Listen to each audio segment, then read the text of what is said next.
and welcome to episode 196 of The Dive Down, a Magic the Gathering podcast focused on the latest decks, trends, and strategies for the casual spike. My name is Stanislav here at Dave's house, and with me on the line from Denver, Colorado, it's the one and only Shane Beeps. So Stanislav, I was going to ask you if you wanted me to mention that you're at Dave's house, because there's a kind of a cascading sequence of conversations that have to happen after I say, why are you at Dave's house? I'm at Dave's house. Dave's not here. Oh, Dave's not here, man. There's someone who sounds and looks like Dave on the show with us who we're about to introduce, but it's not the actual Dave. I'm going to make my voice a little bit raspier, and now I'm Dave. I've got a beard and I look like Dave. It's a doppelganger, but he just doesn't have a mustache, and his name is Have Darbarger.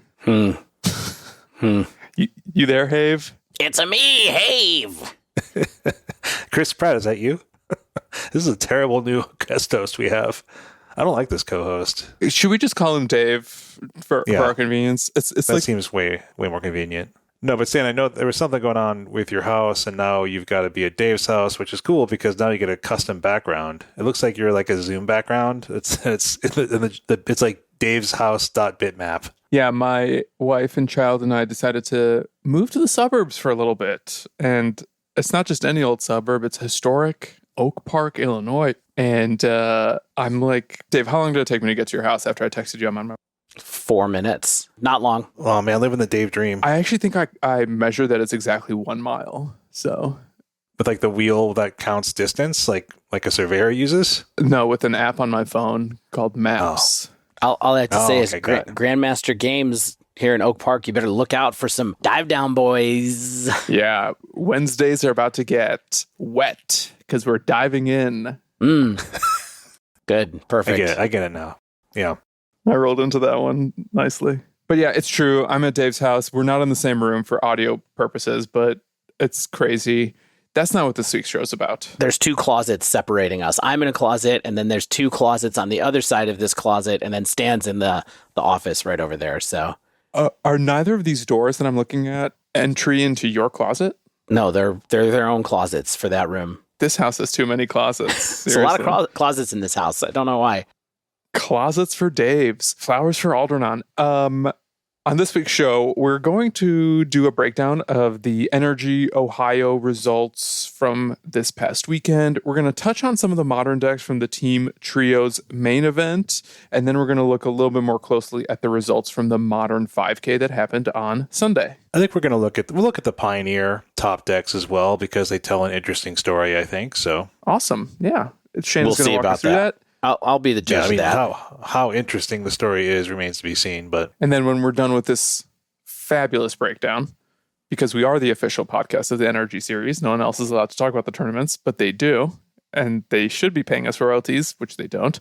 We're going to cover some of our own deck testing that we've done over the last week. To be clear, we're not looking for royalties from NRG, and that's sentiment. We're happy with them. No. It's from others who choose to talk about it. They are infringing on our IP. It's Dumb Harvey, Relax, you guys, Dominaria's Judgment. I want some cash. Now, send it. We're coming after you. We've been testing new decks too, so I want to make sure we get into that section because I'm excited to share my foibles, trials, and tribulations. Before all that, though, let's housekeep. We got one new patron who joined the Dive Down Nation. It is David S. Sarbarger. Sarbarger. No. It's the season of David S. Pumpkins. Oh, you're right. It is. David S. Pumpkins. Thank you very much, Mr. Pumpkins. We also got a couple new reviews from Pogue59 and Sasha's Hideous Laughter. Yeah. I'm glad to hear that Pogu59 does listen to the Dive Down in the shower, while walking, while doing the dishes. So, a fellow podcast listener as we are. And also Sasha's Hideous Laughter. It's funny, Stanislav, I've heard this a few times, where people literally think you are Stanislav Sivka. And it's like, he's clearly not that good. Stanislav Sivka, I mean, yeah. No, he can't touch me. And until we play the grudge match, we'll never know. So it's Schrodinger's Stanislav grudge match. So if you are interested in helping keeping us going. If you want to get access to the Definitively Discreet Dive Down Discord, if you want to get our custom-made deck boxes, if you want to get stickers, if you want to get custom tokens by a professional comic artist, Benjamin Dewey, if you want to get access to the episode early, if you want to get a playmat, if you want to do a custom episode with us every 6 months, you can join our Patreon at patreon.com/thedivedown. There's different tiers for different amounts of support you'd like to throw our way. We appreciate every last one of you who have done that now or in the past. And yeah, check it out. There's a lot to offer there. Number one thing I want to thank people for the last week, by the way, while we're talking about some reviews that happened, is the YouTube commenters who took the time to tell us that they take their iPhones in the shower, so we shouldn't feel worried about it. So thanks, team. I appreciate it. I didn't look at the YouTube comments because I never look at the YouTube comments. There's not a lot, but there's some dedicated people who do that. But we had some new people tell us that we're all good there. So shower away, folks. Dave, this is a great segue into Barrister and Man. Let's just get our ad read in right now. It's getting cooler in Chicago. My beard is back in town. That beard oil, oh, how I missed it. Let me tell you, my beard is feeling smooth, silky. My face feels just like hydrated, and the word oily has this almost negative connotation. My face isn't oily. It just kind of feels like it's not dry. Mm-hmm. You know what I mean? Yeah, you have a natural, it's like it's replacing all the stuff you wash out. You know, showering every day does take a toll on your hair, on your beard hair and whatnot. So yeah, I need to actually get back into the beard oil myself. I'm so focused on the shaving, I forget about the oiling. And it is winter, stuff gets weird in winter. We all know this. Speaking of shaving, I got to use some of that new Muir. Muirwood. It's nice. Yes, I like it a lot. Yeah. If you're not sure which fragrance to try with Barrister and Man, take my advice. You can try Muir. And yeah, you can try it by getting samples now, which is great. Instead of getting the full kit and caboodle, you can try a bunch of small things. I myself was using La Grande Chypre today, and man, I love that one. The shaving ointment and the shaving soap and the aftershave. What is that? It's not the balm. It is a splash. The splash is so dope. I love the Grand Chypre. It's up there with Waves for me. It's like my second favorite, I think, of the regular staples. But Stan, you're a lavender man, right? Traditionally, I was, but I've basically been rotating all the fragrances that they've sent me over the months, and even the What's It's fragrance I still tap into from time to time when I want something a little fruitier. I tried the Muirwood recently just because I got the sample not so long ago, and I love that one too. It's just it's starting to get hard to pick a favorite. That's what's good about it. I mean, Will's good at what he does. Barrister and Man make good products. If you want to get 15% off your first order there, go to barristerandman.com. It's not just guy stuff. It's for people of any gender, anywhere on the gender spectrum. There's a lot of stuff for you and yours there. Use code TheDiveDown15 for 15% off your first order. You can also support the show while playing Magic with a Mana Traders account. If you use promo code TheDiveDown15, you'll get 10% off your first 2 months of renting Magic Online cards. And last but not least, buy some paper Magic cards with promo code DIVE8 from Nerd Rage Gaming. We don't even get a kickback. We're just happy that you get a discount. That's all the kickback we need, is the satisfaction that our friends, fans, and listeners are saving a little bit of money on paper Magic cards. They can be expensive, especially if you are on the NRG series. You're buying cards constantly to keep up with this ever-changing metagame that Shane is going to walk us through now. Oh no. Okay, here I am. All right, breakdown. So we had the NRG series event in Newark, Ohio. We had events. We had, of course, Saturday, the team trios, 10K, Pioneer, Modern, Legacy, team trios. Sunday, we had the Modern 5K. We might as well talk about both because Modern was featured in both of them, of course, and Pioneer was featured in the team trios. On Saturday, we had 57 teams of 3 people, which meant there were 6 rounds of Swiss. And I guess what I did is I kind of said, hey, might as well look at the Pioneer meta, and we can look at the Modern meta, and then we can look at kind of what happened in the top 8 and whatnot. So here's our Pioneer meta. It's what you think it's going to be. 13 copies or 22.8% Rakdos midrange. Okay. Uh-huh. That is what I would think. What else? Do you want to talk about win rates as we go along, or should we just come back and talk about win rates? Yeah, we're as long as we're here, let's do it. Okay. Yeah, 47%. Not that good. Wild. Rakdos mid-rangey win rate. Yeah, I do want to say really fast, it is very tough to track win rates in these tournaments because keep in mind that when someone is playing and 2 matches complete, they do not finish their match usually. Yes. So this is not, this is not amazing data, but it is data. We had also 13 copies or 22.8% of mono green ramp but this, of course, featured a 61% win rate, so quite a bit higher. That's better. It is better. More on mono green ramp to come when we start talking about top 8s. 7 copies or 12.3% mono white humans. Mono white did not have a great weekend. Players who were on that were in the 43% win rate range. But what I think's weird about this, wait, not weird. 43? Wait, 43%? Yeah. My goodness. That's bad. That's not good. That's very not good. No, I mean, so this to me is like, this is the triumvirate of Pioneer right now.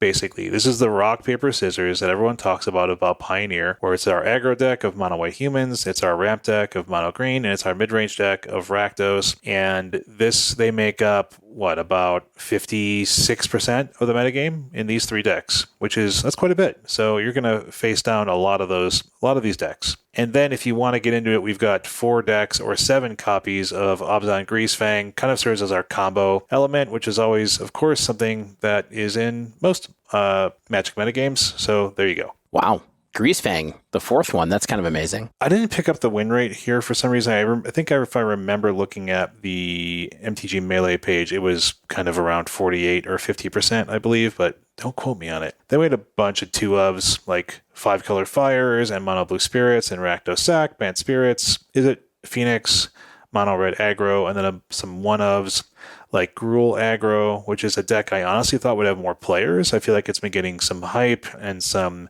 Twitter news. Yeah, I actually would expect the same to be true of Is It Phoenix, which I've been hearing ever since the Mox tournament. I believe was it the Mox where Phoenix won? That sounds right.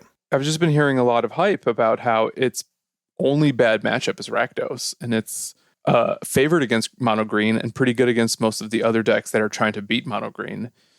So only 2-ofs here for what's been like a long-standing and very popular deck is a little surprising to me. Yeah, I'm also a bit surprised to see Mono Red Aggro fall so far. I remember I think the last time Team Trios happened, Mono Red was very popular. I think it was one of the most popular and I think winningest decks. I remember, I think it took the team. I think the team that won had Mono Red Aggro as their pioneer seat. And it's funny that Mono Blue Spirits, after sort of existing as the Mono Green foil for so long, I think people have realized that it's just not maybe as good or potentially as good as the Mono White Human strategies.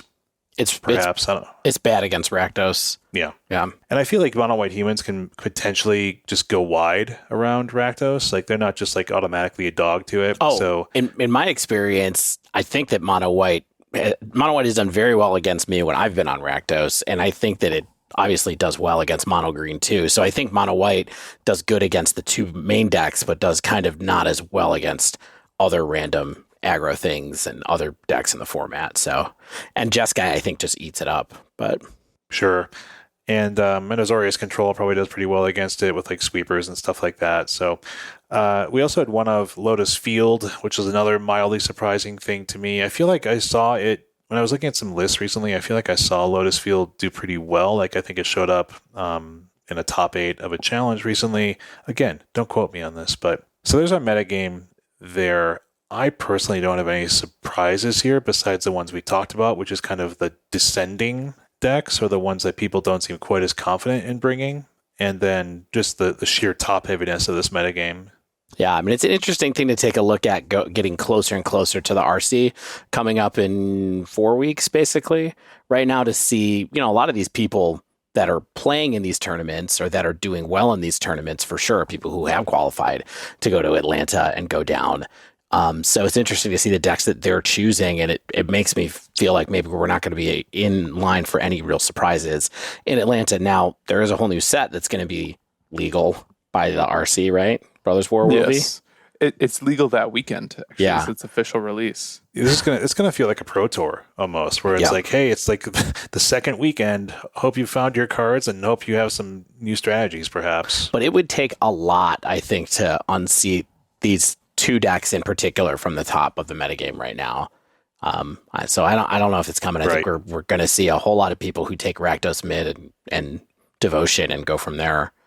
The one thing that's been interesting, I guess, in the mono green space in Pioneer has seen people adapt different flavors of mono green lately. So there's been, the mono green more traditional build like we talked about a couple of weeks ago, where it's like Planeswalkers and we're doing a combo. There's been some mono green decks that I've seen that are much more creature heavy, like Todd Anderson was messing around with one, and I think that's one that is a Devotion deck that also beats the Planeswalker version of Devotion. I saw someone trying out one recently with Vivian Arcbow Ranger, I think is the one that lets you Karn creatures out of your sideboard, basically, instead of going to get colorless threats. So you're going to get big creatures, even all the way up to something like Ulamog. So there's some weird kind of leveling going on even within the mono green space right now. Rakdos mid is Rakdos mid still, but yeah, I feel like mono green is like vaguely tunable in terms of some of the threats that you're bringing in, or like last 5 cards, something like that. And like you said, it's likely at this point like leveling and trying to figure out what beats the mirror and the decks I'm expecting to see. All right, gonna look at the modern meta now, and this is a little bit more varied, thankfully, with some interesting surprises, at least for me. And we start with 12.3% or 7 decks Azorius Control featuring Kaheera. Some surprises. Yes. Okay. I mean, I kind of suspected, and I mentioned this in a recent episode, was it last episode? I thought a lot of players would move to this over 4-color control variants, and it seems like a good number of players have done it this weekend. I think it's just Azorius Control with walkers and elementals, leyline binding, prismatic ending, counter magic, the usual 9 yards of Azorius Control. The ones that I've seen typically run the Jeskai and Sultai Triomes to quickly get to your 5 land types. And, runs Kaheera. Like, it only requires that your creature cards be cats, elementals, nightmares, dinosaurs, or beasts. So, it has 6 elementals typically. So that's all you need to be able to run Kaheera. And then it's either a 3/2 for 3, or it can be pitched to Solitude if you want it to. So there you go. I haven't looked at the Kaheera list in a really long time. Nightmares, dinosaurs, or beasts as well? Yeah, you can run dinosaurs. Yeah. That's amazing. So get your... Elder Gargaroth. What's that 13/13 dinosaur with trample? It gets reduced for your... Galta? Starts with a G. Galta. Yeah, Galta. Yeah, there you go. So run Galta in it. I don't care. Do whatever you want. This is the paper player's like dream deck, right? Which is like, hey, I get to run Azorius Control again. I get to still use a companion. Might as well. And we see some good players in the top 8. Not to spoil it, but we see some top 8 players running this deck. The top 8 players are out here running blue-white control? You've got to be kidding. I am not. It still is a paper tournament, my friend. After this, we've got 5 copies or 8.8% Golgari Yawgmoth. It's Golgari Yawgmoth, as you know. It's typically pretty well represented at these NRG events, and for it to be second place in the meta is pretty surprising. I know it's only 5 players, but still, that's a good number to think that, hey, even my team agreed this is the best chance we had in Modern. With a decline in Solitude, maybe that's all you need.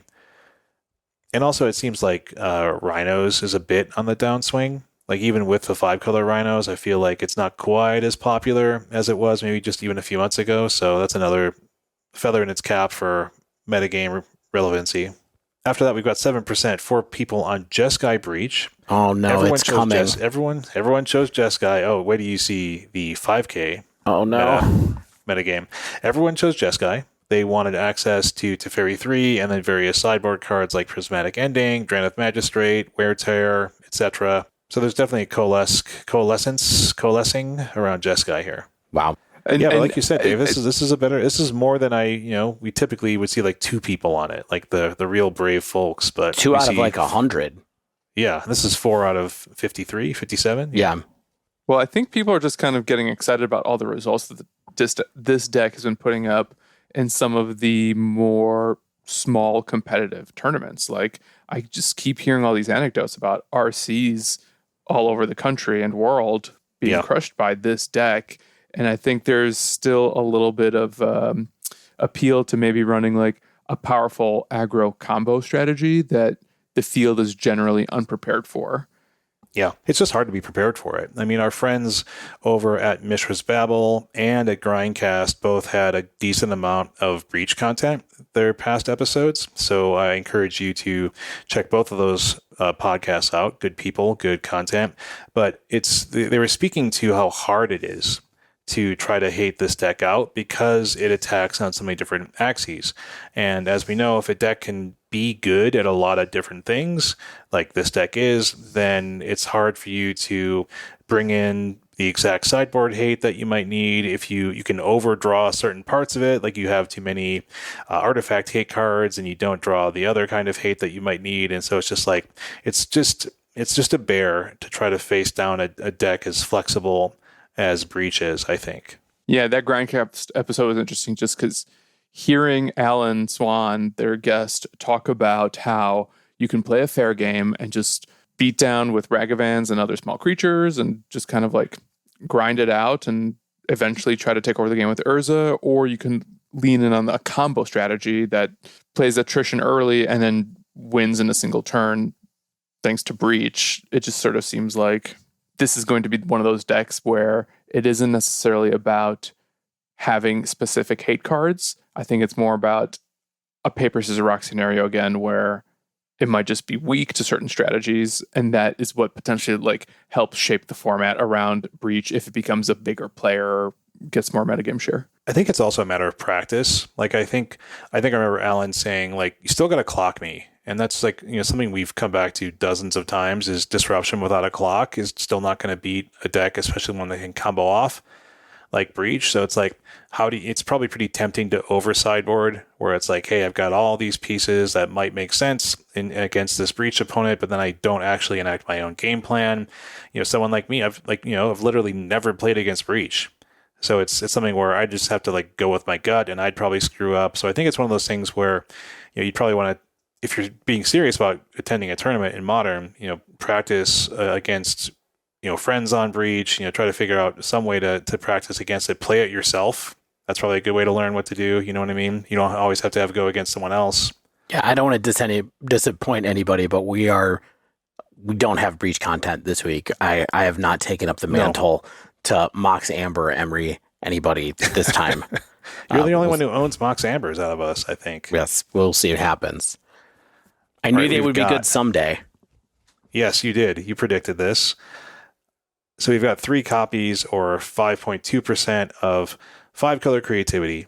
Is it Murktide, Azorius Hammer, Teamer Rhinos, although one was 5-color, and the Teamer builds were weird. Like they had some weird selections.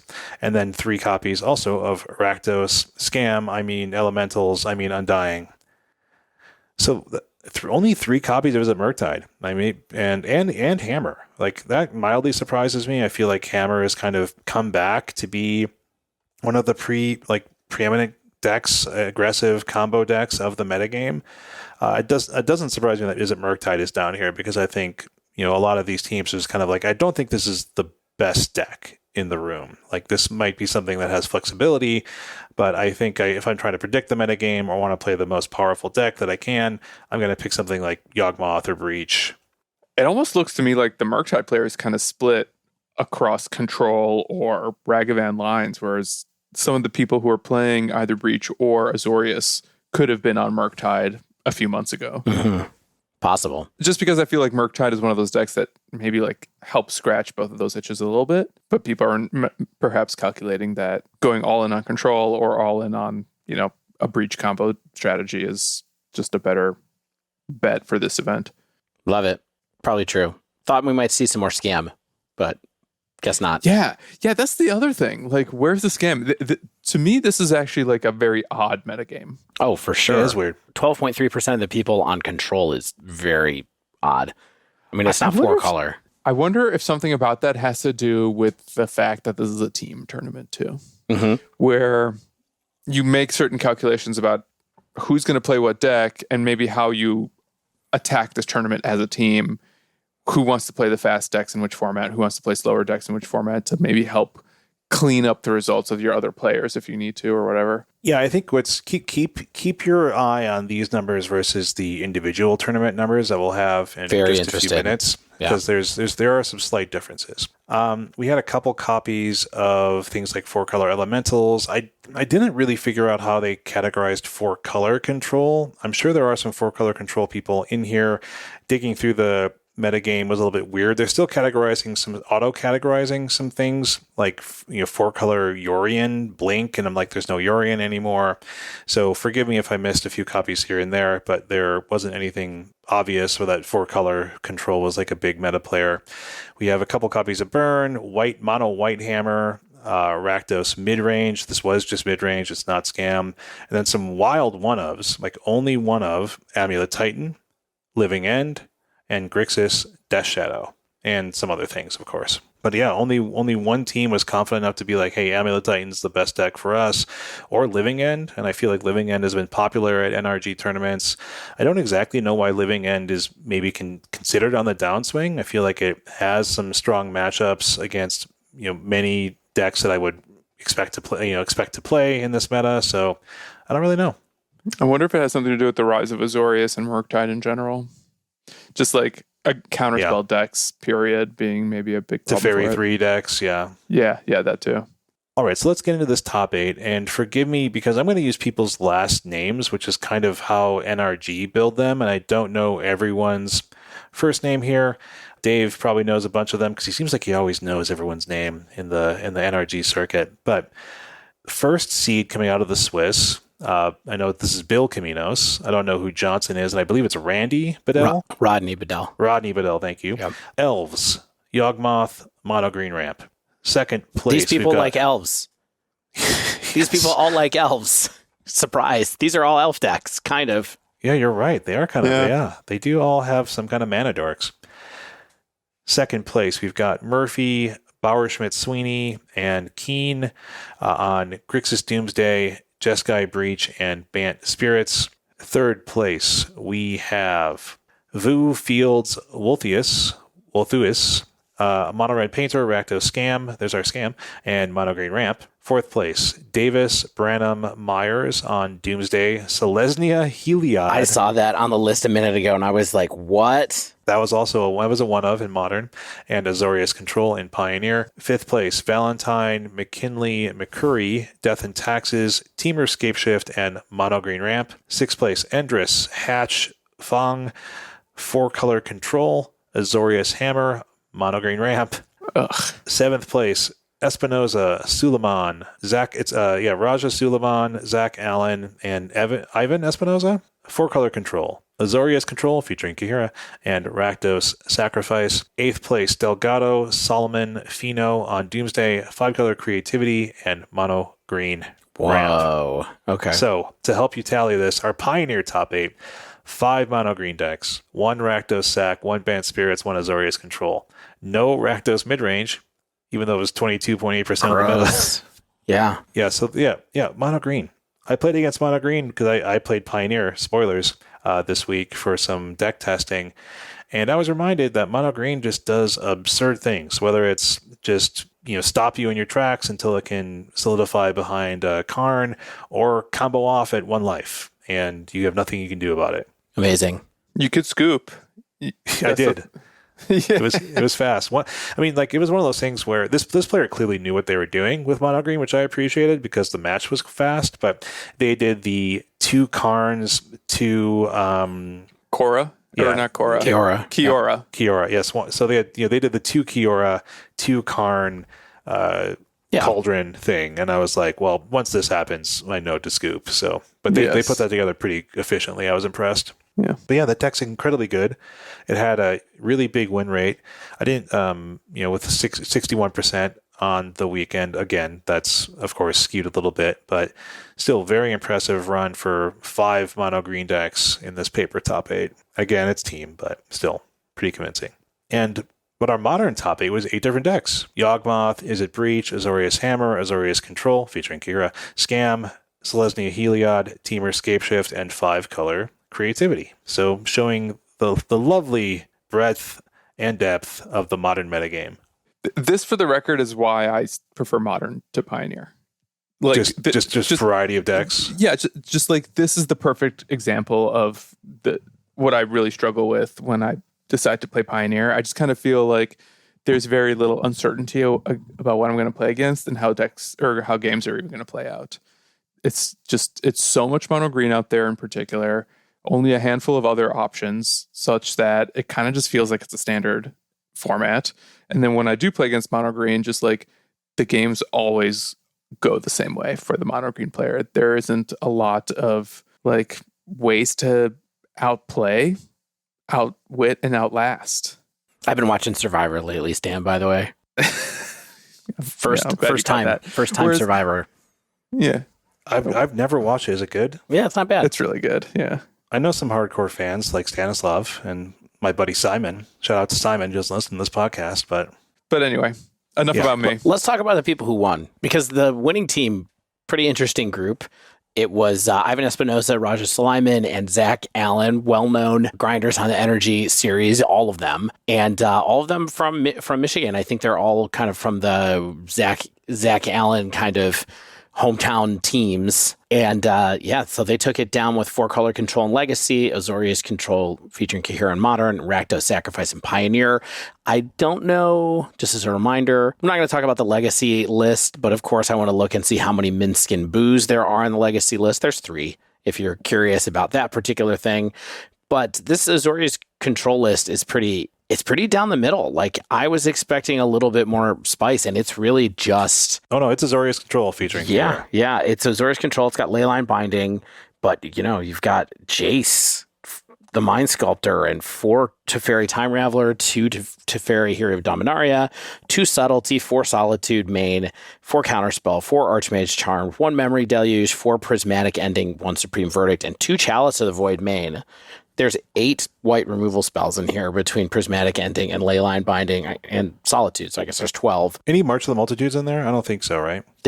You mean March of the Otherworldly Light? There are 2 of those in the sideboard. Okay. Yeah, March of the Multitudes is a Selesnya token card, so it would not be that. Yeah, so lots of powerful spells, but it's sort of like the most redundant set of Swords to Plowshares and counter spells and planeswalkers, and that's what this particular list is. This is what Zach lives for. I think having Azorius Control back on the menu for like him to be like, this is the best control deck probably for me to take to the tournament. I'm sure he's grinning ear to ear. Yeah, these 3 decks feel like good player decks to me. Like Rakdos Sacrifice is finicky and a lot of triggers and a lot of like maximizing small points of value, and 4-color control legacy I'm sure is a hard deck to play because I can't play anything in legacy. And we know Azorius Control, you have to maximize every piece of cardboard you have, and I'm sure Zach is definitely experienced at doing so. So this is like, I'm sure 3 very good players taking some decks that allow people to maximize their skill level. Yeah. And then also, it's interesting to note, Zach, there's more to talk about with Zach later in the other event, but, this is the first event of this season for NRG, season 3, and coming out of the gates strong to kind of get back into contention for a bid to the Invitational. And you know what? I'm going to root for him. He's on our list. Friend of the show. He's on our FOTS list, yeah. Multiple guest host, right? Yeah, he's been on twice now. So any overall thoughts on this tournament that we haven't already said? Good, because I don't love it. I have one thought. I can't decide how relevant Chalice of the Void still is in Modern if we're seeing fewer Living End and other Cascade decks in general. Is it just a good thing to play on 1 if you're on the play? Yeah, I mean, still good on 1, right? You can sideboard them out. Yeah, or you just sideboard them out. I mean, it hoses anybody who's trying to cast a loop, and I think that includes Breach. For example, I believe that they're trying to cast 0 spells over and over again. Yeah, because they cast like Baubles and Ambers. Yeah. So yeah, that's good there too. I do want to say we have a new patron alert joined during the episode. Whoa! This rarely happens. Brandon G gets the mid-episode shout out. Thank you for joining the Dive Down Nation. What up, Brandon? Brendan G. Awooga, awooga. Wow. This is what people need to join during the episode. It's Monday evening join. Okay. It's a huge celebration every time here at Dive Down Central. Stan, I could hear you all the way through the wall. Can we talk for a second? This is not back channeled. The listeners need to know. So I'm at Dave's house. Awooga, Dave's house. And I just happened to notice behind my laptop there's a stack of top loaders with cards, and I'm like, oh, maybe there's some Magic cards I can look at. These aren't Magic cards. No, they're not. This is a Japanese Darth Vader Star Wars card. Oh, foil. those ones. Yeah. Foil. There's a few Magic cards here, including an uncard called Ass Whoopin'. Yep. Don't bleep that. It's the name of the card. And now here are the real surprise for me. We got a bunch of Lord of the Rings cards with Vigo. We got Vigo on an Aragorn card. Mm-hmm. We got a foil Faramir. Hold on, those aren't prelims of the crossover, the Secret Lair? Whatever They it's are gonna not. Be? These are from the Lord of the Rings game from maybe 10 or 15 years ago that I think was designed by Decipher. I think it was Decipher game. It is, yeah. But yeah, you know what that stack of cards is? That's a stack of cards. Those are promos that my dad got from the store when the store was still around. Maybe, like I said, 15 years ago or so. And I keep running across them when I'm trying to find stuff to buy list, and I literally don't know what to do with any of these cards. So if anybody Are they worthless? No, I think that Darth Vader is worth a couple $100. But if you know what to do with a foiled Japanese Darth Vader from Decipher's Star Wars game, DM me. I need some advice. Yeah, or a foil Eowyn, Lady of Rohan. Yeah. Well, I'm keeping the Eowyn. Come on. Is that Liv? No, that's He's a not Liv. companion.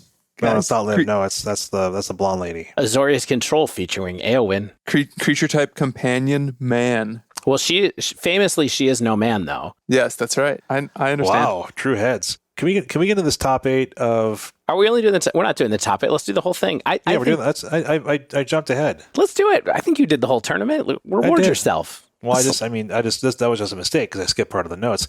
We have our Sunday Modern 5K, 102 players, 7 rounds.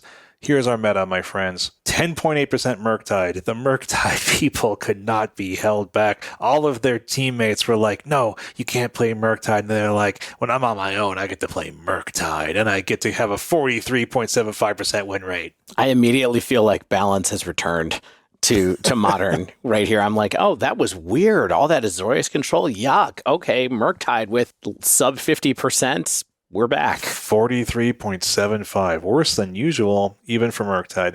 I hope you had fun. Maybe you had fun playing Murktide. Maybe you did well with Murktide, and a lot of people did poorly. But, you got to play it now when you're on your lonesome. 9.8% Azorius Hammer with a 48% win rate. 9.8% Jeskai Breach with a 51% win rate. So this is where, Dave, you kind of hinted, you're like, oh, Jeskai Breach is real now. Now this is where I'm like, okay, nearly 10% of the singleton meta is Jeskai Breach players. This is not just a curiosity. This is not just a few people being like, I feel brave enough to run Jeskai Breach. This is like 10 people out of 102. I hate to tell you, it's been real for a long time. I just think that the cards aren't the easiest thing to find, some of them.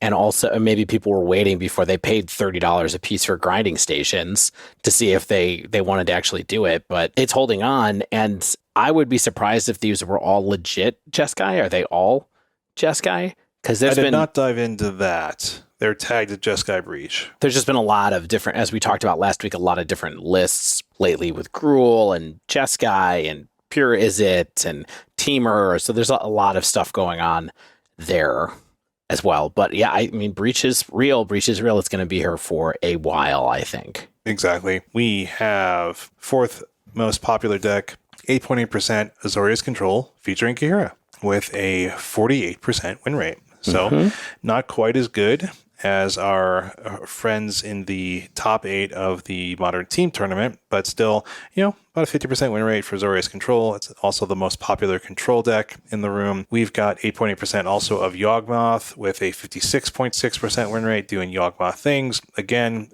Yawgmoth is always well represented at these NRG tournaments, is seeing nearly 9% of the people show up with it. And so it's a real Yawg meta over there. And back to your plus 55% win rate, which is more normal for Yawgmoth than we've seen lately. Yeah. it's the time. If you've thought about playing Yawgmoth, I think this is probably the time to finally learn it. Shane Beeps learn Today is Yawgmoth. the first day of the rest of your Yawgmoth. Yeah, that's what they always say. 7.8%. We've got 4-color control, and so that's 8 copies. We have 6 copies featuring Kaheera and 2 without. So this was interesting. So I totaled up all the 4-color control. It's interesting that in the metagame tallying, they didn't really categorize 4-color control, so I manually did it. 64.8% win rate. Holy smokes. Remember when we said control last week what the best... What did we say, Dave? No, I was just going to say last week that I thought the best... what was it? We were like, the best Renin 6 deck was going to continue to be this deck. And I think maybe it is. We'll see. Yes. Yeah, it's an impressive win rate.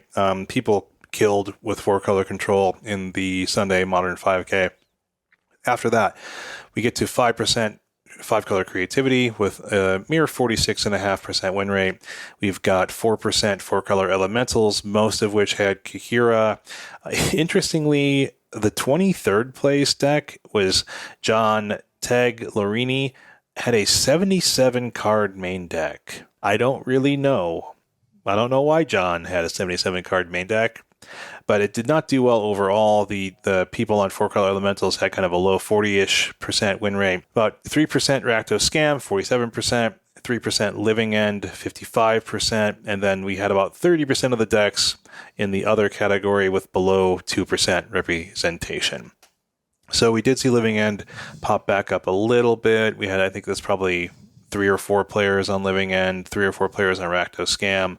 So, slightly more than in the team tournaments, but not as many Rakdos Scam players as I thought might come out of the woodwork, or Living End players for that matter. It's a real control meta out there right now.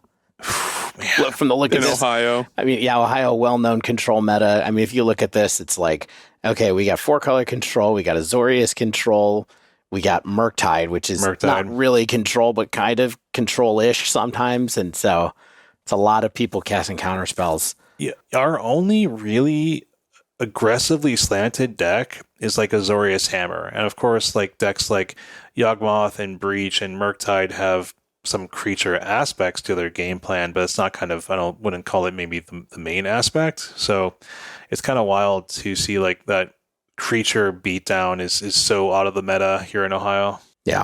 I mean, interesting. What do you think, Stan? Cheap. No comment. No comment right now. Yeah. All right. Let's get into this top 8 really fast. We've got Dominic Vitello on Yawg stock list, Raja Suleiman on Azorius Control featuring Kaheera. Yes, this is the same Raja who won yesterday. We've got Justin Brickman on 4-color control featuring Kaheera. This is kind of, I guess, what I would call a stock list. I don't know if a stock list exists, but nothing really weird looking here. We've got Will Kruger on Azorius Hammer. Surprise. The most interesting thing I noticed here is there's no The Reality chip in his list. Blue was only for Spell Pierce main and then some sideboard card options. Core Outfitter is making an appearance as a card I've always liked playing in Azorius Hammer, but don't take my word for it. We've got 5th place Zach Allen on 4-color control featuring Kaheera. Yes, Zach Allen, who won yesterday, also makes top 8 with his former teammate Suleiman. 6th place George Jabor on 4-color control featuring Kaheera. This has the Narset Days Undoing thing going on the list as well. We've got Stephen Dickman on Grixis Death Shadow featuring Yagatha. This is a stock list as I would consider it. And then Andrew Ellenbogen in 8th on Jeskai Breach. He's using Thassa's Oracle, not Grape Shot. He has a Singleton Teferi 3 main. Otherwise, the white seems to be reserved for some sideboard cards like Engineered Explosives if you want some more color pips on that for your Sunburst, Wear Terror, Drannith Magistrate, some 2 Celestial Purges, and some Prismatic Endings as well. There's a blast. There's a sideboard blast in the past in Celestial Purge. So if you're counting, that's 5 decks that are still running companions in the top 8. Why not? All right, we need to talk about this for a minute. Okay, do it. I'm not going to stop you. Don't be mad, Dave. Zach Allen's list. I'm not mad. Zach Allen's list is just his list from the day before with 4 Renin 6 in it. I really missed Okay. Ren and 6, so I thought I'd add 4. So Zach Allen's list from the day, I'm not sure what he took out. Like he took out a main deck subtlety. He took out another. Like, are Jason Teferi still in there? Oh, it's 4 Teferi Time Reveler, 4 Ren and 6, 2 Jace the Mind Sculptor, 2 Teferi Hero of Dominaria, 4 Solitude, 1 Subtlety, 4 Prismatic Ending, 4 Counterspell, 4 Archmage's Charm, 2 Chalice of the Void, 4 Leyline Binding, 2 Dress Down, and 23 lands. So it is just, there's like this. So we're trying to figure out right now what the best control deck really is, I think, at this point in time. So some people are sticking very close to their 4-color Maybe roots. you're trying to figure that out. I'm trying to avoid it. I'm trying to avoid it. If you look at like Justin Brickman's list that you mentioned was really stock for 4-color control. I think it's stock for what 4-color control was before, right? But this one has Lightning Bolt in it. It's got Expressive Iteration in it. Key, of course, it has Omnath in it. Zach's deck is very different. It's more controlling. It's really more like blue-white control. And so's George DeBoer's is really just blue-white control with 4 Ren and 6 shoved into the deck as well with the Days Undoing Narset combo as well. So lots of people trying lots of different things with 4-color / 2-color / whatever control. And we'll have more to talk about with that later. But it's worth pointing out just Zach really staying close to what he's really good at. And also, not only did he make the top 8 of this, he made the finals of this tournament, and he scooped to Steven Dickman because there was an RC qualification on the line, and Zach qualified for the RC the day before thanks to the team finals, so he scooped to Steven so that Steven could have the qual, basically. Did they play it out, or they just like, we're tired, let's go home? I don't think they played it out. Yeah, grow the game is what we're talking about here. But yeah, let's do this. Yeah, so that's awesome. Congratulations to Steven for making it to the finals against friend of the show, Zach Allen. And Zach Allen, who had another monster weekend. Yeah, as far as leaderboard weekend. Points must have gone, because it's like, I think a finals, we're probably talking about another 60-point weekend or something like that on the NRG point rankings. Imagine going to an NRG tournament on like a weekend where it's like, Jesse or Zach or like Raja or Will Kruger or like, all the Stone Cold, Andrew Ellenbogen, just the people that you do not want to play. I'm forgetting plenty of names that I would not want to play in any of these tournaments, so forgive me. But man, it's just another testament to the amazing players of the Midwest and the people who are taking the time to really invest in the NRG paper series. So congratulations to all y'all. Grixis Death Shadow does win, or makes the finals. Is there anything that like I said, I think that Dickman is a known Shadow player, correct? So it's like I take a win from that with a grain of salt because I think Death Shadow is a really tough deck to play quite well. But is there anything appealing about Death Shadow to you all? Where it's like, Dave, I know for sure, you've enjoyed it in the past, but like, have you thought about revisiting it? Where it's just like, hey, I want to cast 1,000,000 1-mana spells. No. Okay. No, I haven't thought about playing it really since we went to SCG Con in Dallas earlier this year. I if I was going to go down that route, I would rather stick with something simpler like Murktide if I was going to do it. So, yeah, I kind of think the appeal of Shadow is having a deck that can either turn 1 Ragavan or turn 1 Thoughtseize, depending on which you think is better in a given matchup, that can have bigger cheap threats thanks to the Death Shadow itself, that can play like Terminate on a counterspell when it needs to, or just plain Terminate if it really, really wants to. Plus Dress Down, like being able to play Dress Down proactively and reactively at the same time, especially against a field that we're seeing is still full of elementals. I think that's maybe one of the reasons why you'd consider it over something like Murktide, which is, in my mind, its closest companion in the format right now. Yep. Interesting that the top 8 here are less diverse than the top 8 from the team's tournament, but that's just variance, I think, as far as like what decks did well. There's a lot of really good control players who hang out at this tournament series, and this is what they do. All the people in the top 8 that played control, Justin, Raja, Zach Allen, and George DeBoer. I'm not as familiar with Justin Brickman, but the other 3 of those players are extremely consistent and well-known control players. Do you all feel, and this is not like a banning thing, this is not like, do you feel that something like Kaheera is something that you are not happy is still around. Let's get into that. Like, is it still adding like too many percentage points to control decks to give them, free pitch fodder, or even like something that bumps up their elementals late in the game or something like that? Dave. I mean, Kaheera specifically, I don't really care, but I think that it's the same problem that we're going to have. I mean, I don't know if we want to talk about like other things going on now, but the one that not worries me, but the one that just makes me kind of chuckle to myself is the fact that people are starting to play Kaheera as well in decks that are very close to this, where they're playing all the over 3 CMC spells. Yeah, they're permanents too. Permanents, I mean, and they're playing Fable, and they're playing the O-Ring that costs 3 that does ephemerate from, I forget. Fire Ice. They're playing Fire Ice, but they're playing Leyline Binding. Yeah, but they're even playing that really bad spell from. Yes, it's not good. You know what I'm talking about? This touch the spirit realm. Yes, they're playing that card so that they can have like a really expensive ephemerate effect for their stuff, but also have an O-Ring if they need it, just so they can draw cards with Kaheera. And it's like, okay, Kaheera. So this card now, not Kaheera, Kaheera. Yeah. Kaheera. Yeah. Okay, now this card is coming in too, so we'll see. We'll see. I'm probably going to end up getting proven wrong on this, but I actually think the Kaheera deck is a meme.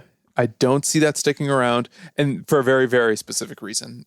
I just don't see how playing a 4-color control deck that can't run Ren and 6 is going to be better than the decks that can run Ren and 6. Yeah, I think that's pretty fair. But does draw cards, though. It does draw cards. Yeah, I guess, but like your early game where like you can develop with the strongest planeswalker in the format is I think significantly worse. And as Dave kind of pointed out, the other 4-color decks can also play things like Lightning Bolt and Expressive Iteration and cheap linear interaction that's always good. Even Prismatic Ending, like just like one of the best removal spells ever printed in the format. Right. So I think the fact that Kaheera is good has less to do with is it called Kaheera? Yeah, Kaheera, yeah. It's a macro sage. The macro sage. Yeah, the fact that this macro sage deck is like seeing some results online, I think isn't necessarily to do with the companion so much as that they're still playing a bunch of like good free pitch spells that can like steal games. And Kaheera is just like a little cherry on top. Yeah. When we play in real life, you're going to lose to oops all macro sages, and you're going to know what hit you. So, it's hard to miss what hits you when it's a macro sage. It's a dinosaur hippo. So, I will gladly eat my hat if that it proves true. And to answer your question, ultimately, Shane, like the Kaheera stuff doesn't bother me as much. And I think part of that's just because like the remaining companions don't generate the same type of value and gameplay patterns that Lurrus and Yorion did. And I think that was the problem with those cards, were just sort of the patterns that they created in so many games being at the top of the format. I mean, that's the ostensible problem, is that that's the real deal problem, right? Is like, if someone reveals Lurrus, that you have to deal with Lurrus at some point. If someone reveals Yorion, you have to deal with the value and creature that Yorion presents at some point. I do feel like Kaheera is still like an eventuality, right? Where it's like, this is going to be some kind of value to my opponent because it's always available. But again, at some point, I really feel like what WotC is trying to do is, let's just hammer down the ones that are problematic in terms of their power level or play patterns, and let's let Companion be what we designed it to be, right? Which is a deck restriction, if you want to call it that, for some of them. Like Jegantha and Kaheera have slightly minimal deck building restrictions, right? But something like Kaheera, of course, is pretty significant and funny. Kaheera likes hats. It'll eat your hat. Hilarious. I almost feel like they've already had 3 strikes. They changed the companion rule. This is my issue. They banned Yorion. It's like 3 strikes. You get one more chance. If they have to ban Kaheera or Kaheera or Gyruda or Lutri, like at that point, just like admit the mistake and just get him out of here instead of just like chipping away at them one at a time and trying to beat around the bush that this experiment was a failure. I do want to note that we are not saying that should happen.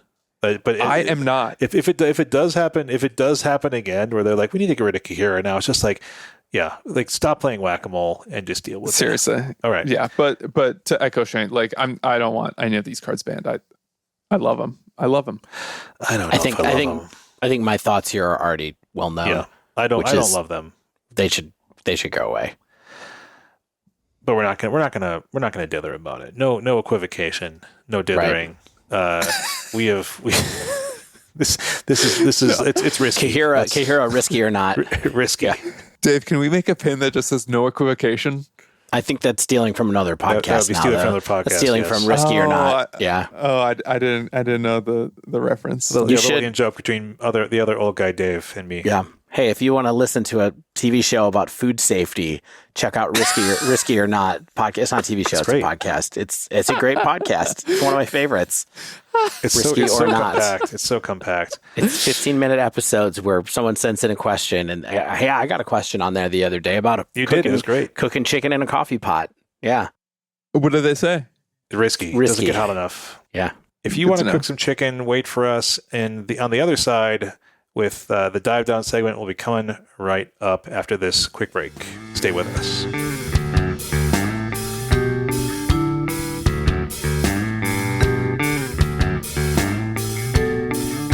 All right, we are back, and as I'm doing all the hosting duties, because I'm just letting San have a little vacation this week. Sir, I moved boxes. You did move boxes. We're going to have a quick little dive down. We wanted to, we've had a couple long episodes, if you haven't noticed, in a row, and we keep saying we want to have shorter episodes, and it's already an hour, and this one probably after editing.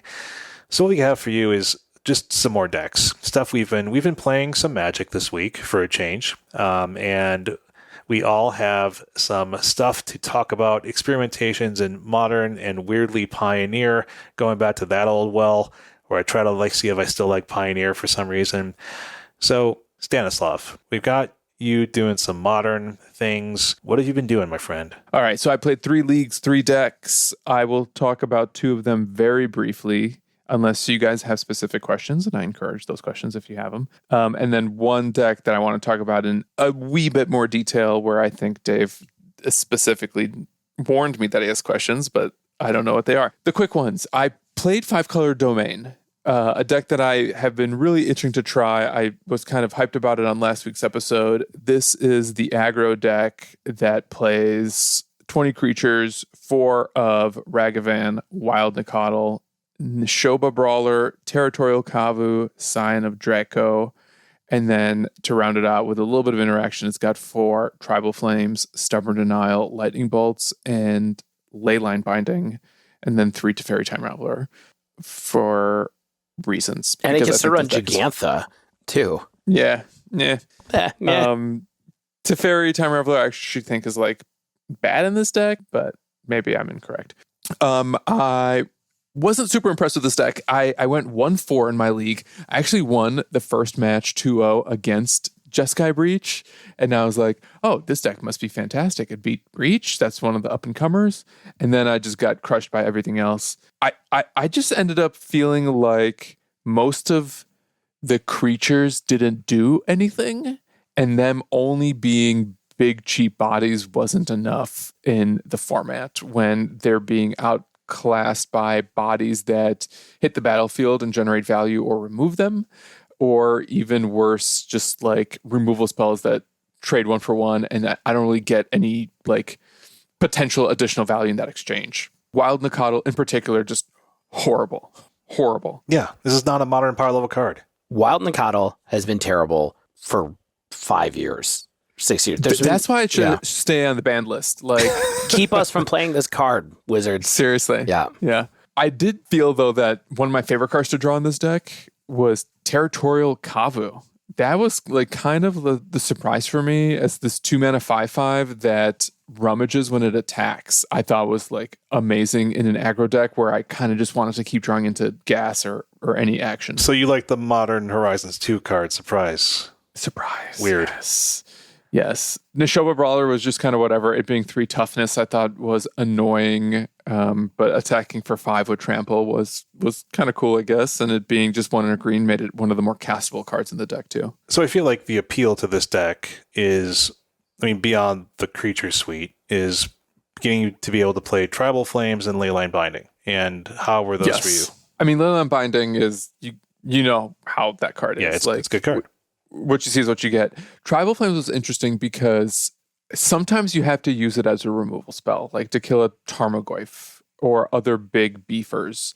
And I hated doing that because it's also one of the best kill spells just to close out games. But if you don't use it on a big body, that body will kill you before you can stabilize. So I really love the games where I drew the Tribal Flames in time to kill my opponent, and then I hated the games where it was the only board-based interaction that I drew, and that I couldn't generate the type of aggressive velocity that I wanted with a deck like this. If I had Tribal Flames plus Leyline or that plus Bolt, I would just hold the Tribal Flames until I can hopefully chip away and then seal the deal. But that was never the case. Yeah, that's too bad. I mean, this is all my fears about this deck kind of came to life, with people trying it out and being like, oh, it's really cool. I was kind of like, I just feel like I want this to be good, but these creatures can't be good, can they? And it turns out, kind of not. Yeah. I really wanted it to be good too. I think Sign of Draco is a super cool card. I thought Ragavan plus Tribal Flames plus the Limb Binding was just kind of enough. Maybe there's a different configuration you can do. I would personally cut to Fairy and either find a room for Ren and 6. Fairy seems weird. Either find a room for Ren and 6 or just Expressive Iteration. Just something else that's cheap that helps you maintain some kind of card engine, resource engine more than anything. Yeah, I mean, I hate to say I told you so, but I kind of did. I don't think this deck looked good. I mean, but you know what's good is he tried it. At least we tried it. At least we tried it. This is the We Tried segment. We had a whole We Tried episode. This is the We Tried segment. Can we be clear? I'm still going to try this deck. I'm still going to try it out. Why not? Yeah, it still looks like it could be fun, but take I'll half see. An hour of your time, probably. Yeah, exactly. It is a quick league, and maybe you could find replacements for Wild Nikadal, maybe Goyf, maybe Dragon Rage Channeler, maybe there's something else I'm overlooking. It's just this, even when it's a 1-mana 3/3, it's just the worst card in the league. Yeah. I feel like it's leaning a little bit too hard into the domain shenanigans where it's well, if we're doing this, I might as well do Wild Nikadal, and it's well, maybe you shouldn't. Yeah. Okay, so that was that deck. Let's never speak of it again, or at least until Dave plays it, or it wins a tournament that we have to cover. The next deck I tried, another little bit of a curveball for Stan. I really wanted to see what the Soul of Windgrace hype was about, so I did a Jund League. You guys remember Jund? You got to play Gigantha again in this one, too. too. Gigantha decks. Yeah. Jund, it's a Shard of Alara, red, green, black. And this is a mid-range deck. We should really break it down card by card, but we'll save that for another episode. Only 10 creatures in the one I played. 4 Ragavan, 4 Tarmogoyf, and the 2 Soul of Windgrace, plus, of course, the 4 Ren and 6, and then just 2s, 3s, and all of your interactions 2s and 3s, plus it does have the 4 Thoughtseize, of course. Some Fable of the Mirror Breaker, actually, and this is an Urza Saga deck. I did a little bit better in this league. I went 2-3. So I got the 50 PP.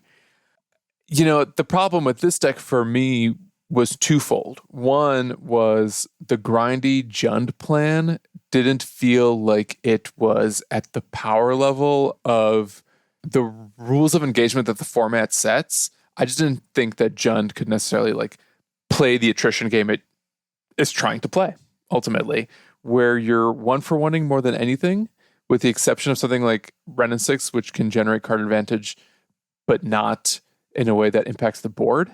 I mean, I guess you can take it down, kill something, and then start taking it up. But once you start taking Ren and 6 down, generally that means I think it's not long for the world.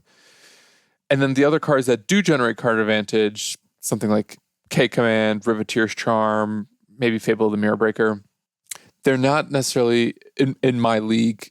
They weren't fast enough or aggressive enough or impacting the board in the most meaningful ways. So part of the problem, too, is that I don't have a ton of Jund experience, so I think maybe with a little bit more reps and a better sideboard plan, I can figure out exactly my role in the matchup and how to evaluate my 24 non-creature spells and which matchups I want to lean in on what and how to sideboard those pieces specifically. But this kind of just like felt like hard mode and not and not in the way where I felt like, oh man, some of these cards, like these Inquisition of the Kozileks and Fatal Pushers are so powerful, I just need to get better with them. They're just like not necessarily the level of interaction I want. Yeah. What about Soul of Windgrace? I'm glad you asked. So Soul is really great if you can untap with it. A 4-mana card you need to untap with can be good. Yeah, I mean, so when it does enter the battlefield or attacks, ETB specifically, you may put a land from your graveyard onto the battlefield tapped under your control. So you are going to have lands in your graveyard often. Even if you have Ren and 6 on the board, like it's not that hard to get multiple fetches in there. And sometimes if you have Ren and 6, there are a couple instances where I just ended up with 8 cards in hand and I would just have to pitch extra lands. Soul of Windgrace sort of helps you convert your resources and even play with your Ren and 6 to turn those extra lands into things like life, cards, or like protection for soul. But I never felt like using that third mode, the 2 and a black, discard a land, it gains indestructible, tap it. But 1 and a red, discard a land, draw a card, like that was the most appealing mode. The problem is it's so mana hungry that I didn't necessarily think that the deck was set up to culminate in a Soul of Windgrace turn, the way 4-color Yorion decks used to be all about establishing a board that you can then culminate into a big Yorion turn. Exactly. If that makes sense. And I think that's sort of like the position I was trying to play toward, and I didn't necessarily feel like the deck was designed to do that effectively. Maybe there's a different configuration you could find, though, and whether Soul is a part of that remains to be seen. The 4 Ren and 6 plus 4 Urza Saga, like, and 4 Ragavan, of course, is such a powerful core, though, that I'm not writing off Jund per se. I just think that the deck may need to be polished a little bit and needs to know exactly its role in the metagame and how to play like against a specific field to be as powerful as it could be. I've got an idea for some changes to this. Like, let's do 4 Ragavan, 4 Goyf, 4 Dark Confidant, 4 Liliana of the Veil, 4 Bloodbraid Elf. Did I see where this is going? See, this is just all 2-for-1s. This is just all value, my friend. Maybe like 3 Thoughtseize, 3 Inquisition, 4 Bolts. And then you just keep clearing the way, attack with your creatures, and win that way. Why not? You get the card advantage from Bob. I mean, come on. So you're cutting Ren and 6. What's Ren and 6? Is this? I thought this was 2014. No, Shane, it's almost 2023. What? You mentioned Ragavan in your theory crafting. Shh! Don't mess with my bit. By the way, Riveteer's Charm, that was an interesting card. That's the one I guess I didn't mention. The fact that it's both a removal spell or a card draw at instant speed, I thought is really neat. I never felt the need to exile targeted player's graveyard. 3 mana to do that feels a little slow in the matchups where it's most necessary, but I could see a situation where against Murktide you can do that in the nick of time. Or you do it turn 2 off, turn 2 off of Ragavan. Yeah, but you would have to hope that they've built up their graveyard enough for that to be worth it. But just the instant speed, exile top 3 cards of your library, and then until your next end step, you may play those cards, I thought was like one of the coolest additions to this deck. So Riveteer's Charm, that's a belief. Let's really get into it now, guys, with this third deck I played. You haven't been getting into it? No, that was not getting into it. Man. We're about to get into it. My third, final, and most successful, and dare I say favorite league, 4-color Omnath featuring Kaheera. I'm going to be silent through this so that I don't take up extra time. Yeah, that's a good idea. So I mentioned I went 1-4 in my first league, 2-3 in my second league.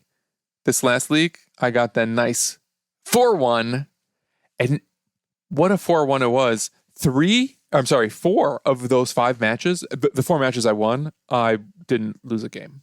It was, and my first match, the one that I did lose was to Belcher, which I believe is a known bad matchup for 4-color Omnath decks. Like, I think one of the reasons why Belcher used to be pretty popular was because it could beat up on Yorion.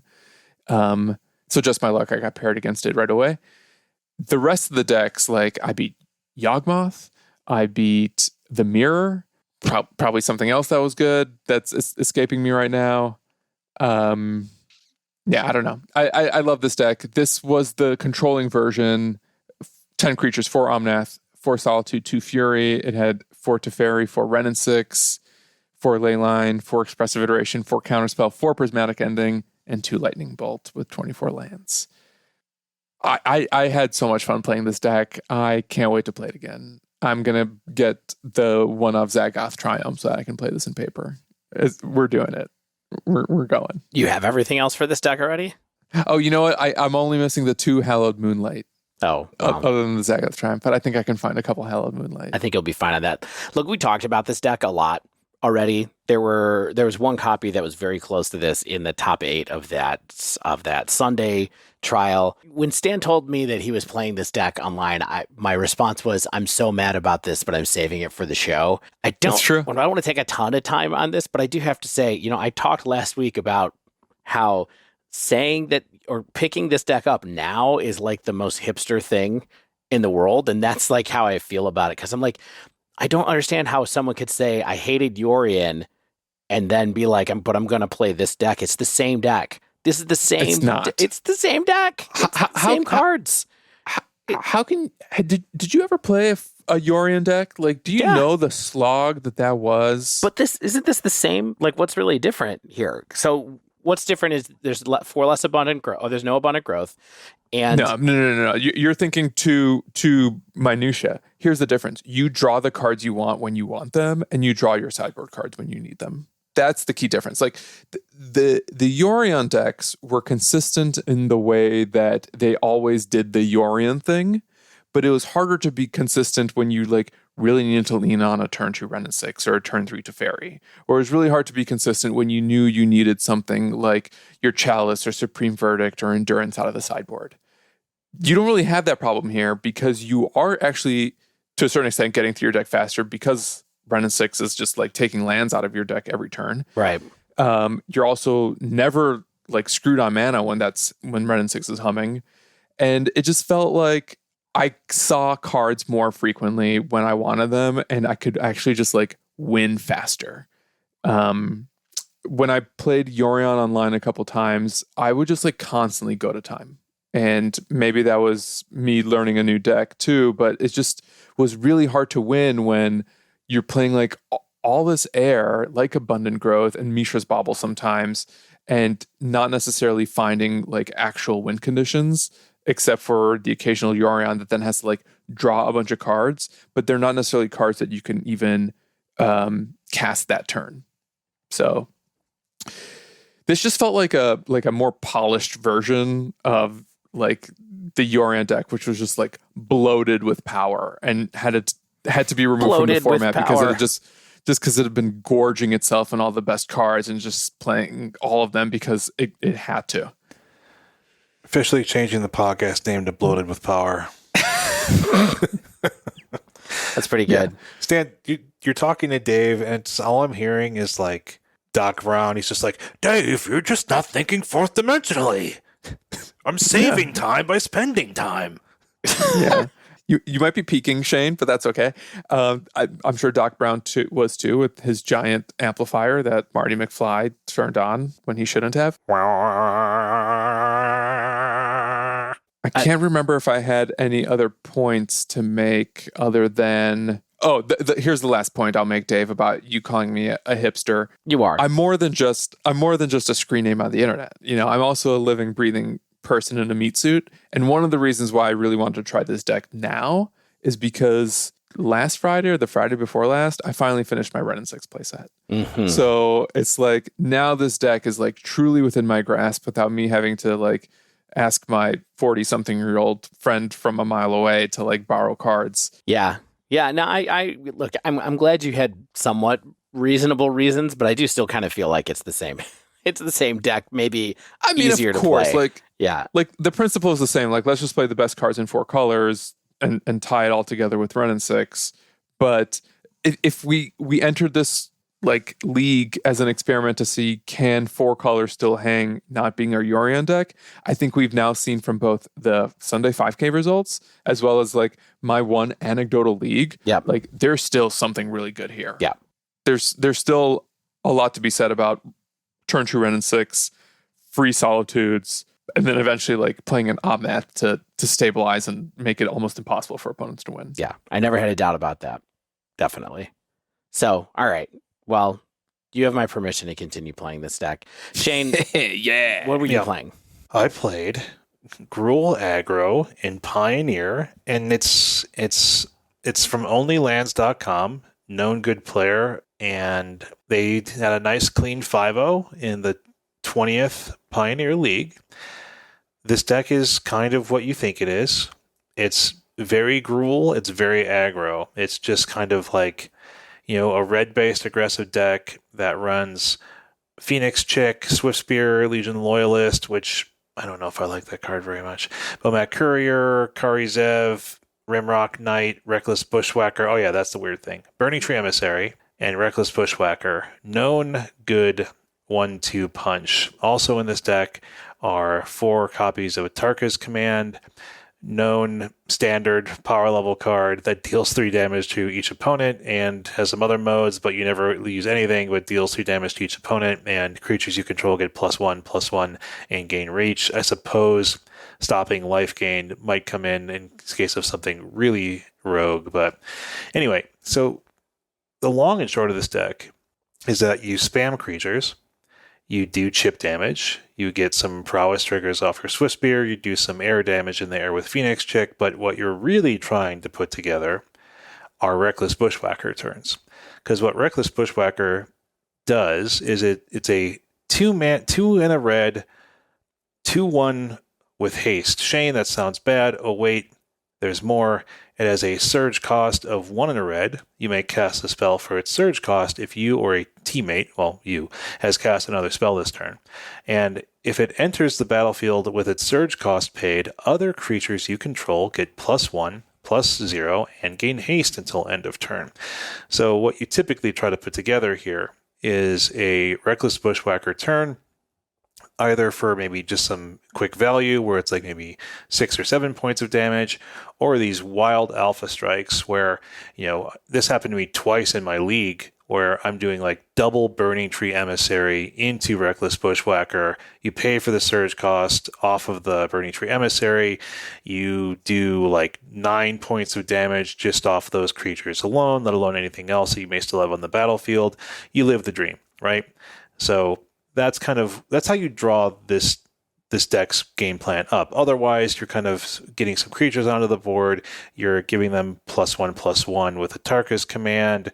You're picking off needed creatures or doing face damage with Play with Fire.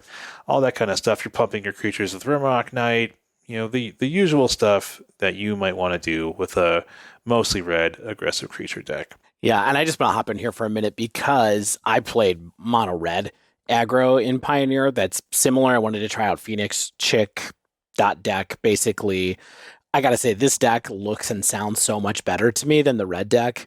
I don't know. I mean, so let me tell you what I felt about it. So one, I wanted to test out Phoenix Chick. I played 8 matches with this deck, including 1 league. I never cast I cast 1 Phoenix Chick. I just never I never saw it in my hand. You never drew it. But I did get to draw. I'd much rather cast Burning Tree Emissary, Reckless Bushwhacker than I would Phoenix Chick any day of the week. Right. So I'm fine with how things came into play. So I had really polarizing matchups. I shared my screenshot of my league with you all. I had 3 wins, 2 losses. My wins, everything was 2-0 or 0-2. My wins were Esper Control, Is It Phoenix, and I think it was a multicolor deck had main deck Yorion. I think it was a Niv Mizzet 5-color deck. My losses were Gruul Midrange and Mono Green Planeswalkers and Mono Green Ramp. My total time in game in my league was 30 minutes. Yeah. My kind of league. Like I said, I really never saw Phoenix Chick.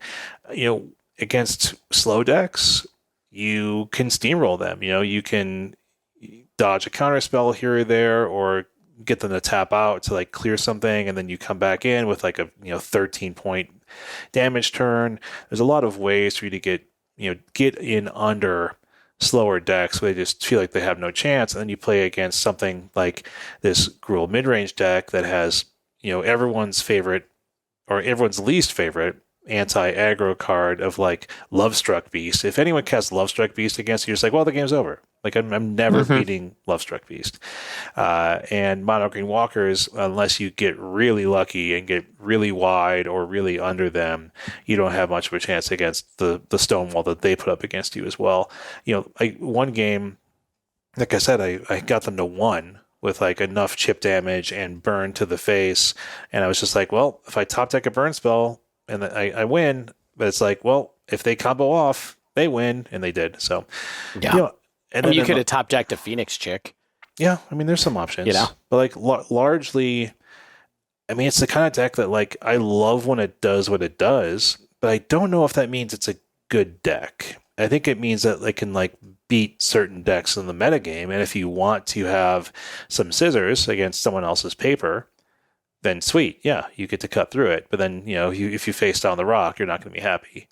And I think that's somewhat of a feature of Pioneer. I think I'd rather it be like a bug, but I think it's just kind of like how the format works in a lot of ways. I don't know if I think that this deck has some like innate power level. I feel like it's almost like a combo deck where you're really trying to maximize Bushwhacker turns like in an intelligent way as much as you can. But I think it's fun. It's my kind of deck. It's a blast to like just run through a league in a half hour. What drew you to this version versus the slightly chonkier Gruul version? I think that's the Willy Idol version. Yeah, the Idol version. Like, it's way different, isn't it? Yeah, like that one's got like Asika's Chariot and the Love Strike Beast. I don't like Asika's Chariot. I don't want to play these cards. I want to play 2-mana creatures. I also generally like OnlyLands.com's deck selection, and I wanted to play what they're doing. Just see what they got out of it and give it a run. I actually feel that. I too love Reckless Bushwhackers, and like anytime I see that appear in a Pioneer deck, that does make me raise an eyebrow. Because I still have my playset from when they were in Standard, because I loved playing it in Standard and like Oath of the Gatewatch era. Yeah. I really liked the original Goblin Bushwhacker as well. Definitely enjoyed playing 8-Whack occasionally in Modern. But I think, Shane, as far as aggro decks and Pioneer go, I just feel like this kind of thing looks better to me than what I started out with in Mono Red, where you're really leaning a lot harder on these burn spells that are like not great or kind of expensive, and so if you look at the red deck that I played, I have Play with Fire, but then I also have Skewer the Critics, Light Up the Stage, which I'm kind of like, I don't know if this is like really what I want to be doing without the build that I was playing didn't have Chandra in it. It had Bone Crusher Giant and Hazoret the Fervent instead of some of the stuff that you have in your deck as well. It just didn't feel like it had the same kind of explosive potential as these, Burning Tree Emissary into Reckless Bushwhacker / Atarka's Command hands that can all be really, really powerful in different ways and just let you do a really focused game plan on going wide and then doing a bunch of extra damage with some kind of pump effect, which feels a lot more like a plan that has the explosiveness you need in Pioneer right now, as opposed to, playing Hazoret just seems like, what are we doing right now? Mopey. Unfortunately. Yeah. I love Hazoret, but it's a little mopey right now. So I am in the middle of a Pioneer League with this deck still, but I don't think that it's really got what it takes to compete in the same way that this one does, especially if we get more popular mid-rangey decks like that, like the Red Green Vehicles deck that we were talking about a minute ago seems like a pretty rough matchup. I guess I do want to talk about, just really briefly, Carpulson Forest did feel like a good addition. Like with 4 Cragcrown Pathway, 4 Carpulson Forest, and 4 Stomping Ground, I felt like I had enough mana to get, because the only thing you really needed on 2 is a Tarka's Command, and you're really never casting a Tarka's Command on turn 2. So like you have like enough draws to reliably, I think, hit your green that you need for really only a Tarkus command and potentially Yavimaya Iconoclast if you're playing that creature, but you usually cast that late for like a finishing move, like because it has haste if you kick it type thing. So anyway, I think Carpulsan Forest felt good. The life loss was not super relevant. It did, an aggro matchup, aggro mirror I had in tournament practice. I definitely drew 2 of them, and it did hit my life enough where I was not happy about it for sure. But what else were you playing, Dave? The only other deck I spent some time with last week was Scam. And I don't know if I have a ton of extra insight to build off of the deck dive that we did a couple weeks ago, other than to say that I feel like I'm getting better with the deck. And I don't totally know why. I think some of it was probably matchups. I had a couple of games where matches where I was better. Blood Moon was better, basically, and also the hand disruption proved to be better and stick better. So I don't know if the first couple of times I played it, if maybe people just ran hot on cards that they drew after I griefed them. But this felt like the threats that I put out stayed a bit longer. I did get to do, a bunch of important things with ordering of the grief triggers to make sure that we were avoiding counter spells and stuff like that. It was a good league. If you stick with this deck, I would love to hear you eventually try to identify what level ups or maybe non-intuitive plays you've unlocked that helps you get better with it. Because I think it being a deck that just like walks that razor's edge so frequently, hearing those insights would be pretty interesting and maybe even useful for me to get better with it myself. Just need more practice. Okay. Like Allen Iverson, we've got Dave. We're talking about practice. Yeah, but I definitely am going to switch. As far as Pioneer goes, I'm going to try this Gruul Aggro deck going forward, even though Shane tried it, and keep going with Scam. I think it's fine. It's just I think figuring out how you win the tough matchups is where you get some edges here, because the easy matchups are easy. Yep, absolutely. All right, well, that was fun, guys. I always love an episode when we all get to play a little Magic. Not together, but at the same time. That does wrap up this week's show. If you haven't yet, make sure you subscribe to our podcast so you get the latest episodes as soon as they come out. And if you use Apple Podcasts, please leave us a rating and review. If you'd like to submit a question to our podcast or just reach out in general, you can tweet us at @thedivedown, all one word, or email thedivedown@gmail.com. If you'd like to support the show, you can join our Patreon over at patreon.com/thedivedown. You can also support us while playing Magic Online with a Mana Trader subscription. Sign up for a Mana Trader's account using promo code THEDiveDown15, all one word, to get 10% off your first 2 months of renting Magic Online cards. And also get some amazing shaving soaps, body soaps, fragrances, and more at Barrister & Mann using promo code THEDiveDown15 for 15% off your first order at Barrister & Mann.